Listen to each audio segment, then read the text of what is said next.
শোন, ভালো করে চুল টুলগুলো আটসাট করে বাঁধ, চুলগুলো গুটা, আর মুখটাতে ভালো করে একটু ক্রিম ক্রিম লাগা, যেগুলোতে ফর্সা হয়।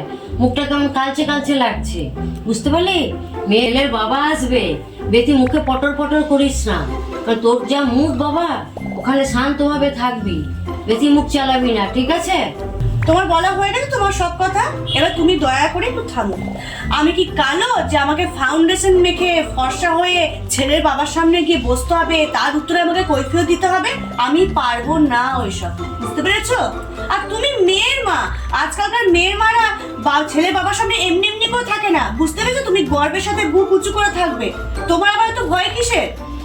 মা, ছেলের বাবার কাছে তোকে জিজ্ঞেস করবে রান্না বান্না করতে পারো নাকি, তুই বলবি আমি সব পারি, বুঝতে পারলি? আমি যাচ্ছি, বাবা বসে আছে ওখানে, আমি যাচ্ছি। কাজের দিদি চা করে রেখেছে, চাটা নিয়ে